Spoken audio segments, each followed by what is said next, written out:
नमस्कार साथियों, कैसे आप लोग। उम्मीद करते हैं आप लोग बहुत बढ़िया होंगे, मस्त होंगे, स्वस्थ होंगे और आसानी से अपना पढ़ाई एकदम स्लोली करते रहे होंगे और आप अपने परिवार के साथ सुखी जीवन व्यतीत कर रहे होंगे। फ्रेंड्स, आज हम लोग जो एनसीईआरटी का सेकंड एक्सरसाइज है, मतलब रिलेशन चैप्टर का 2.2 है, उसके कंप्लीट सॉल्यूशन को देखने वाले हैं।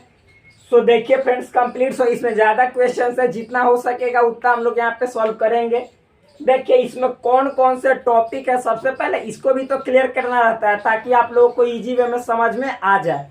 देखिए ये जो एक्सरसाइज 2.2 है, इसमें कौन कौन से टॉपिक को हम लोग कवर करेंगे, किससे रिलेटेड क्वेश्चन आपको यहाँ पे गिवन है, दिए गए हैं, वो देख रहे हैं। सबसे पहले डेफिनेशन है रिलेशन क्या, व्हाट इज रिलेशन, यहाँ पे डेफिनेशन दिया गया। फिर उसके बाद रिलेशन के बाद उसका डोमेन, यानी रिलेशन का डोमेन क्या होता है। डोमेन के बाद उस रिलेशन का रेंज क्या होता है।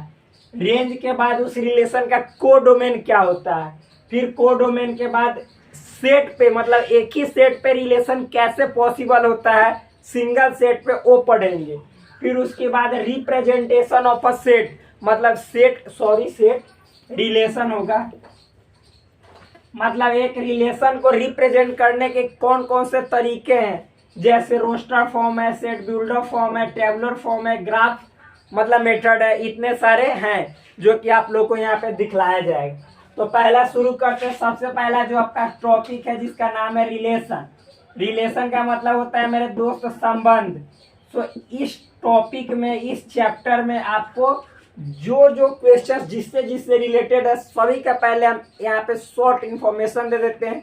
यदि आपको इसका डिटेल्ड इन्फॉर्मेशन चाहिए तो आप प्ले लिस्ट में बना हुआ है जिसका नाम है रिलेशन टॉपिक है, वो जाके सर्च मार सकते हैं, वहाँ पे देख सकते हैं। आपको बहुत सारा, ढेरों सारा क्वेश्चन सॉल्व किए गए हैं और आपको बहुआ सा यानी ईजी हो जाएगा, छोटा बालक जैसा हो जाएगा, खिलौना तरह का हो जाएगा पढ़ने के बाद। खुराफाती माइंड यूज करना नहीं है, सिंपल वे में बनाना है, बहुत सिंपल। देखिए रिलेशन क्या है, इसके डेफिनेशन पे आते हैं। देखिए सबसे पहले रिलेशन की यदि बात करें डेफिनेशन की, तो इसमें शॉर्ट इन्फॉर्मेशन देंगे ताकि आप लोग को समझ में आए। तो मान लीजिए कि सेट ए है कोई 1 2 3 जिसमें इतने एलिमेंट है। मान लीजिए कोई सेट बी है जिसमें 2 एलिमेंट है, ठीक मेरे दोस्त। तो हम ए क्रॉस बी निकालते हैं।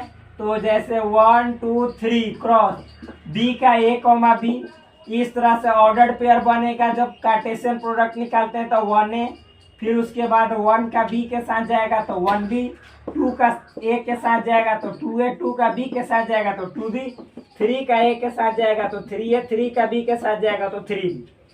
मतलब इस तरह से इतना होता है क्या, ए क्रॉस बी। अब रिलेशन जो आर होता है वह किसको ए से बी में एक रिलेशन कहा जाता है, वो समझते हैं। तो देखिए सबसे पहले, जब ए तथा बी कोई दो अरिक्त समुच्चय हो, डेफिनेशन की बात कर रहा हूं मैं। जब ए तथा बी कोई दो अरिक्त समुच्चय हो तो आर कोई रिलेशन ए से बी में होगा, तब होगा जब आर जो होगा, ये जो रिलेशन है आर होगा, वह ए क्रॉस बी का सबसेट होगा। मतलब यदि ए तथा बी कोई दो अरिक्त समुच्चय हो तो आर को ए से बी में एक रिलेशन कहते हैं तब जब R is subset of A cross B. English में बोले तो मान लीजिए कि A and B, if A and B are two non empty set, then it is called R is a relation from set A to set B if and only if R is subset of A cross B. मतलब यदि ए तथा B कोई दो अरिक्त समुच्चय हो तो are को ए से बी में एक रिलेशन कहेंगे, यदि एवं केवल यदि तभी कहेंगे जब ये जो आर हो ए क्रॉस बी का सबसेट हो। मतलब इतना जो एलिमेंट आया है ना, इसी में से कोई ना कोई आर में होगा। जैसे अभी हम दिखला रहे हैं फ्रेंड्स, मान लीजिए कि इसमें से 1 ए रहे, 1 बी रहे, तो हम पूछेंगे कि आर जो है, मतलब ये ए क्रॉस बी का सबसेट है। तो चूंकि आर के जितने एलिमेंट इसमें है सब इसमें है, यानी R is subset of A cross B. तो जब आर ए क्रॉस बी का सबसेट है तो हाँ, आर जो है सो ए से बी में एक रिलेशन है। लेकिन हम यही बात करें मान लीजिए दूसरी आर की, जो कि आपका है, इसमें 1a ले लिए और सपोज 1b ले लिए और फिर मान लीजिए मेरे फ्रेंड्स 1c ले लिए। अब हम आपसे पूछेंगे आर में जितने एलिमेंट है सभी ए क्रॉस बी में अवेलेबल है, तो आर में तो 1A है तो बिल्कुल है, 1B है तो हाँ है, 1C तो इसमें 1C दिखलाई ही नहीं दे रहा है। इसका मतलब आर जो है A क्रॉस B का सबसेट ही नहीं है। तो आर जब A क्रॉस B का सबसेट नहीं है तो R is not a relation, R is not a relation from set A to B। जब आर सबसेट ही नहीं होगा तो आर जो है सो ए से बी में एक संबंध नहीं है। इसको इंग्लिश में लिखे हैं, हिंदी में बोल रहे हैं कि जब आर मतलब ए क्रॉस बी का उप समुच्चय नहीं है तो आर सेट ए से सेट बी में एक संबंध नहीं है। तो ये संबंध का डेफिनेशन समझ में आ गया होगा। अब एक और बात मेरे फ्रेंड्स इसी से क्लियर कर देते हैं, ध्यान समझिएगा। देखिए जब टाइप्स ऑफ रिलेशन कवर कर देते हैं, क्या अगला इसी से टाइप्स ऑफ रिलेशन, लगे हाथ इसको खत्म कर देते हैं। टाइप्स ऑफ रिलेशन सबसे पहला होता है इम्पटी रिलेशन, जैसे सेट पढ़े हैं उसी तरह से इम्पटी रिलेशन। दूसरा होता है सिंगलटन रिलेशन, क्या सिंगलटन रिलेशन। फिर उसके बाद फ्रेंड्स 3 नंबर यहाँ पे pair of relation, pair of relation. 12th में जाइएगा तो आपको बहुत सारा पढ़ना है, जैसे मतलब कि सबसे पहला रिफ्लेक्सिव रिलेशन, फिर सिमेट्रिक रिलेशन, फिर उसके बाद ट्रांजिटिव रिलेशन, फिर इक्विवेलेंस रिलेशन, आइडेंटिटी रिलेशन। इस तरह से बहुत सारे रिलेशन पढ़ने हैं। लेकिन यहाँ पे हम लोगों को अभी जितना पढ़ना है एंटी सिमेट्रिक रिलेशन, ये सब क्लास 12th में पढ़ने हैं। लेकिन हम लोगों को यहाँ पे जितनी बात करनी है बस उतनी ही की बात करेंगे, ताकि एक अच्छा सिलसिलेवार ढंग से कोई भी क्लास 11th हो तो उसका मतलब कि जैसे कोई स्टूडेंट आए तो समझ जाए कि हाँ मुझे अभी केवल क्लास 11th का ही प्रोवाइड किया जा रहा है। क्लास 12th वाले को A to Z class 12th का इन्फॉर्मेशन मिलेगा। दोनों को एक साथ अच्छा से पढ़िएगा तो समेकित कंपाइल कर दीजिएगा तो मालूम चल जाएगा वो रिलेशन और सारे भी टाइप्स हैं। तो इस तरह से तो देखिए फ्रेंड्स अगला जो होता है यूनिवर्सल रिलेशन होता है, क्या यूनिवर्सल रिलेशन। अब ये सब रिलेशन क्या है, एक एक शब्द में एक एक लाइन में क्लियर होगा। इम्पटी रिलेशन, देखिए इम्पटी रिलेशन का मतलब होता है मेरे फ्रेंड्स वैसा रिलेशन, वैसा संबंध जिसमें एक भी अवयव नहीं हो। That relation in which no any single element is called relation empty relation. जिस रिलेशन में एक भी अवयव इसमें नहीं है तो उसी को हिंदी में बोला जाता है रिक्त संबंध, रिक्त संबंध। जब रिलेशन आर में एक भी अवयव नहीं हो तो उसी संबंध को रिक्त संबंध बोला जाता है, यानी that relation in which no any single element is called empty relation. तो ये क्लियर हो गया। दूसरा बात करेंगे, देखिए फ्रेंड सिंगलटन रिलेशन, जिसको सिंगलटन को हिंदी में एकल संबंध कहते हैं, एकल संबंध। इसका डेफिनेशन की बात करें तो वैसा रिलेशन जिसमें मात्र केवल एक एलिमेंट हो। जैसे देखिए मेरे दोस्त ए से बी में कोई रिलेशन सिंगलटन रिलेशन तब कहलाएगा जब इसमें से कोई एक ही एलिमेंट चूज किया गया। मान लीजिए 1, B, तो ये देखिए तो आर में जो 1, B है ये ए क्रॉस बी में है ना, यहाँ पे है। तो यानी आर जो है सो ए क्रॉस बी में एक एकल समुच्चय मतलब सिंगलटन सेट है। जब रिलेशन आर में केवल ओनली वन एलिमेंट हो so that is called singleton relation, यानी वही जो है सो संबंध एकल संबंध कहलाता है। क्लियर हो गया होगा। अगला बात करें पेयर ऑफ रिलेशन, मतलब इसको बोला जाता है युग्म संबंध। हिंदी में पेयर ऑफ रिलेशन कहने का मतलब युग्म संबंध। ये क्या होता है इसको समझते हैं। जब रिलेशन आर में 2 एलिमेंट हो, ओनली 2 एलिमेंट, इसी में से मान लीजिए कोई 2A, 3B। तो देखिए मेरे फ्रेंड्स ये 2A, 3B ये आर में दोनों एलिमेंट जो है इसमें A क्रॉस B में अवेलेबल है ना, तो आर के दोनों एलिमेंट जब A क्रॉस B में अवेलेबल है, इस आर में 2 से ज्यादा एलिमेंट नहीं है तो इस आर का एक स्पेशल नाम, आर मतलब रिलेशन, इस रिलेशन में 2 ही एलिमेंट है और 2 से ज्यादा नहीं है तो इस रिलेशन का एक स्पेशल नाम है जिसको कहा जाता है पेयर ऑफ रिलेशन। हिंदी में बोले तो युग्म संबंध, यानी वैसा संबंध जिसमें मात्र 2 एलिमेंट हो उस संबंध को युग्म संबंध कहा जाता है। That relation in which only 2 elements is called pair of relation. Simple है, आप लोग का अंडरस्टैंडिंग लेवल हाई होगा जिसके कारण ये सब चीज इजी वे में समझ में आ रहा होगा। आगे देखिए मेरे दोस्त, अब देखिए यूनिवर्सल रिलेशन, ये सिंपल है। यूनिवर्सल रिलेशन देखिए जब रिलेशन आर में ये ए क्रॉस बी में जितने एलिमेंट हैं, क्या ये आर में रिलेशन आर में ए क्रॉस बी में जितने एलिमेंट है वही सभी एलिमेंट हो जाए, मतलब 1A, फिर उसके बाद 1B। ये जरूरी नहीं है कि ऑर्डर में, मान लीजिए यहाँ पे 3 है तो 3A, और फिर मान लीजिए कि 2A हो जाए, कोई दिक्कत वाली बात नहीं है। फिर मान लीजिए 2B, और फिर मान लीजिए 3B। मतलब समझिए A क्रॉस B में जितने एलिमेंट है वे सभी एलिमेंट A R में आ जाए, रिलेशन R में मौजूद हो जाए, अवेलेबल हो जाए, तो इसी रिलेशन R को, मतलब जो रिलेशन आपका R है वह A क्रॉस B के क्या हो जाए, बराबर। यानी रिलेशन R जो है आपका A क्रॉस B के इक्वल हो जाए, तो इसी रिलेशन R को हम लोग कहते हैं यूनिवर्सल रिलेशन, यानी हिंदी में बोले तो इसको सार्वत्रिक संबंध। सार्वत्रिक संबंध इसको कहते हैं। जब रिलेशन R में A क्रॉस B के सभी एलिमेंट अवेलेबल हो जाए, मौजूद हो जाए, तो उस रिलेशन R को यूनिवर्सल रिलेशन, डेट मीन्स सार्वत्रिक संबंध कहा जाता है। तो इस तरह से ये सब सिंपल है मेरे दोस्त। जब ये सब समझ में आ गया तब हम लोग आगे बढ़ते हैं, जो कि इसी का रिलेशन का ही डोमेन देखेंगे। ठीक, तो इतना हमें पूर्ण विश्वास है कि आप लोग को समझ में आ गया होगा। ये समझिए, तो ये टॉपिक है, टॉपिक से रिलेटेड मैं शॉर्ट इन्फॉर्मेशन दे देता हूँ ताकि आप लोग को समझ में आ जाए, ना तो फिर क्या हम डायरेक्ट भी सॉल्यूशन प्रोवाइड कर सकते हैं।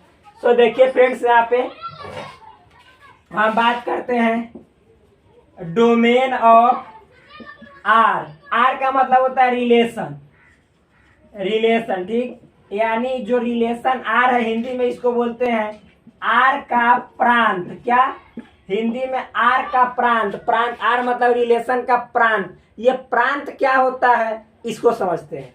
मान लीजिए कोई सेट ए है, जैसे वही मान लीजिए 1 2 3। मान लीजिए कोई सेट बी है, ए बी सपोज, और ए क्रॉस बी निकालते हैं मेरे दोस्त।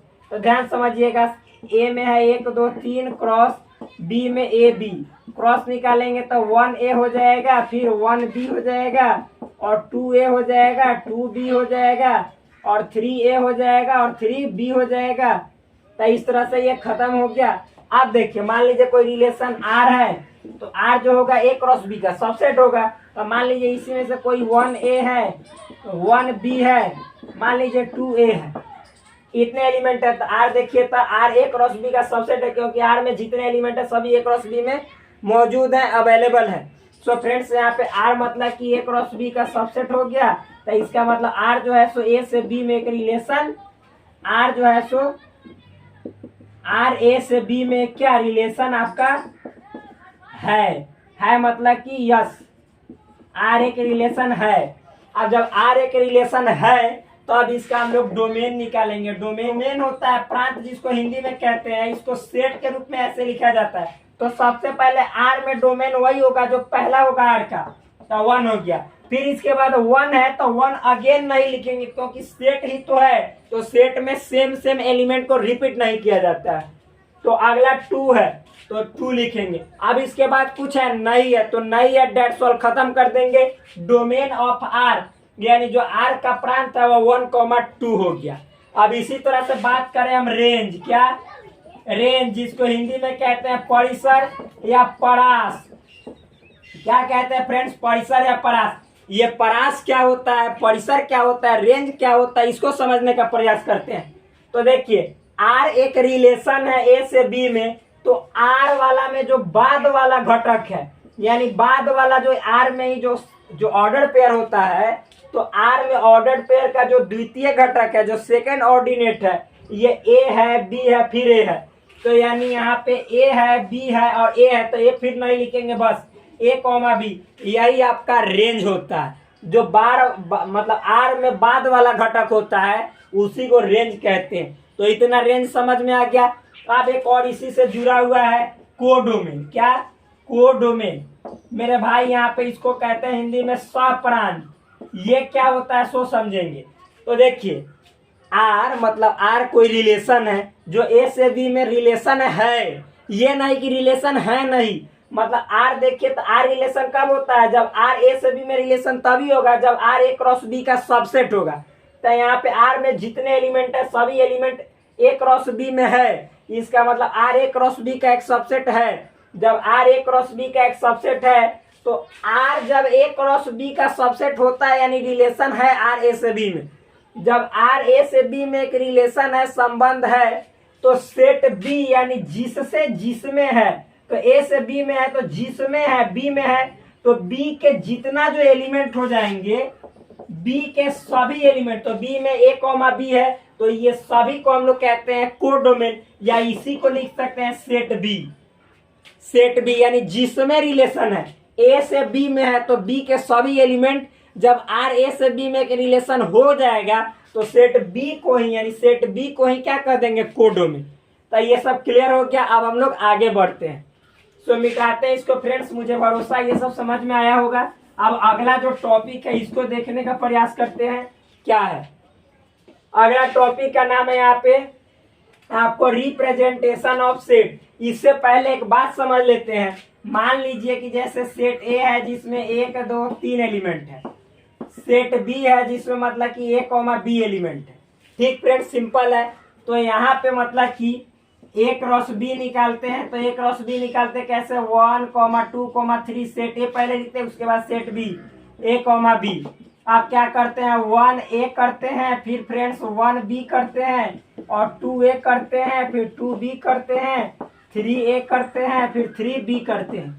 इतना तो समझ में आया, ये ए क्रॉस बी के एलिमेंट है। अब आर रिलेशन निकालते हैं। तो मैंने आपको अभी समझाया कि रिलेशन फाई भी होता है जब जिसमें एक भी एलिमेंट नहीं हो, तो इसी को तो रिक्त संबंध यानी इम्पटी रिलेशन कहा जाता है। तो फाई मान लीजिए कि आर में केवल 1 ए हो यानी सिंगल एलिमेंट हो तो इसको सिंगलटन रिलेशन कहा जाता है।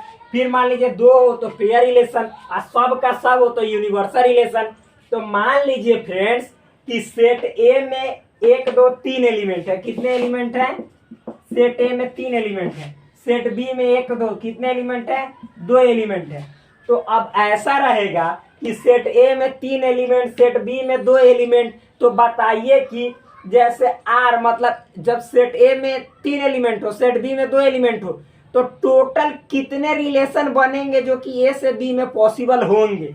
तो जब कुल रिलेशन की बात की जाए, कुल संबंधों की संख्या की बात की जाए, संबंधों की संख्या मतलब कि टोटल नंबर ऑफ रिलेशन की बात की जाए, टोटल नंबर ऑफ रिलेशंस की बात की जाए, कितने रिलेशंस होंगे जब सेट ए में मान लीजिए कुछ एलिमेंट हो, सेट बी में कुछ एलिमेंट हो।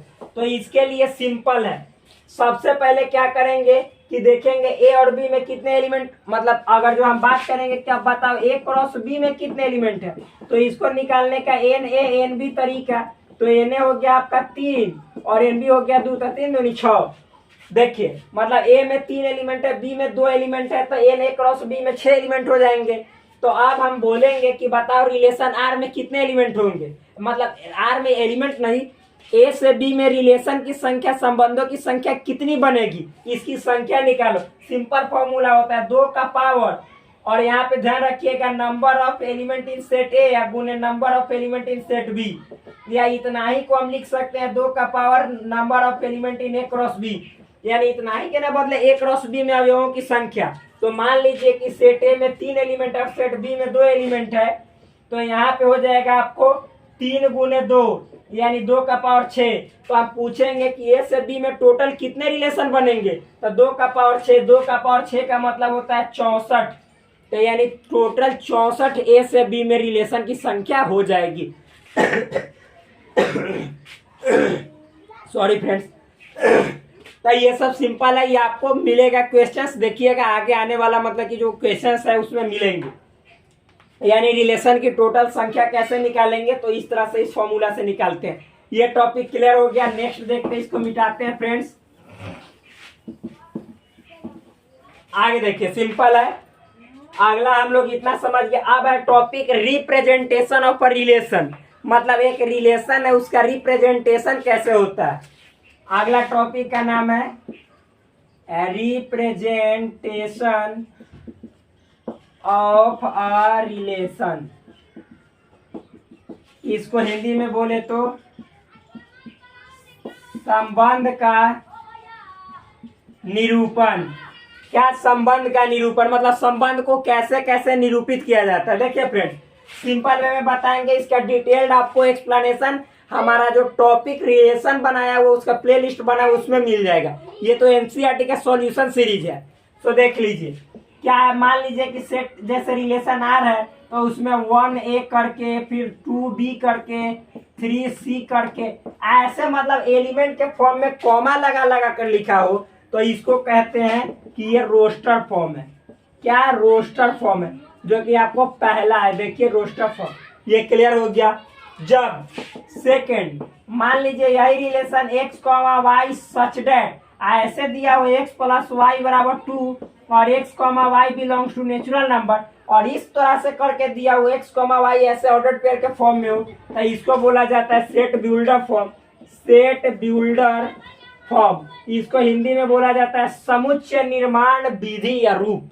तो इस तरह से दूसरा हो गया क्लियर, सेट बिल्डर फॉर्म। तीसरा है टेबुलर फॉर्म।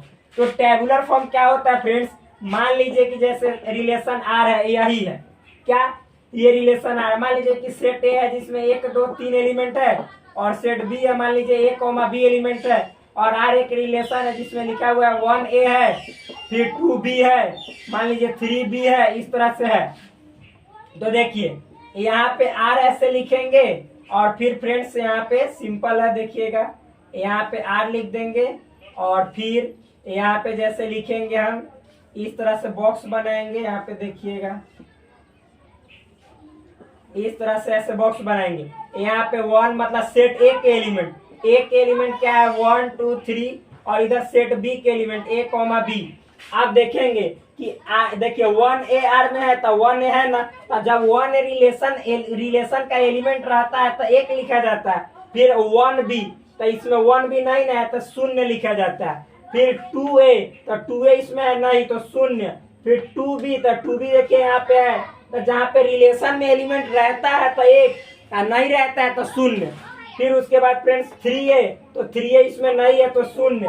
3B कहाँ है 3B तो 1। तो यही आपको इसको कहा जाता है टेबुलर फॉर्म। क्या, टेबुलर फॉर्म, इसको कहा जाता है टेबुलर फॉर्म। सिंपल है मेरे दोस्त। अब अगला आपका आता है ग्राफ। अब इसी रिलेशन को जैसे आप इस तरह से ग्राफ बनाते हो जहाँ पे ये ओरिजिन मूल बिंदु 0,0 है और यहाँ पे मतलब सेट ए के एलिमेंट को लिखते हैं 1 2 3 और यहाँ पे सेट बी के एलिमेंट को AB, इस तरह से लिखते हो। अब देखो हम रिलेशन में जाएंगे, सबसे पहले 1A तो 1A है तो यहाँ पे मतलब कि ऐसे 1A तो यहाँ पे ऐसे पढ़ेंगे। फिर देखेंगे 2B तो देखो 2 है और B है तो यहाँ पे जाएगा ऐसे। फिर 3B तो 3 और B, यानी फ्रेंड्स ऐसे यहाँ पे लिख देंगे 1A फिर यहाँ पे 2B और यहाँ पे 3B। तो इस तरह से है। तो इसको जब ग्राफ विधि द्वारा हल करेंगे तो इसको बोलेंगे कि representation of relation through graph, यानी ग्राफीय विधि द्वारा रिलेशन का निरूपण। तो इस तरह से ये इतना हमने क्लियर कर दिया। अब नेक्स्ट टॉपिक में हम लोग देखेंगे सॉल्यूशन। आज भर के लिए इतना ही रहने देते हैं, तब तक के लिए धन्यवाद, bye bye, take care, love you all. Please subscribe this channel, like this video and share with your friends. That's all friends, आज भर के लिए इतना है।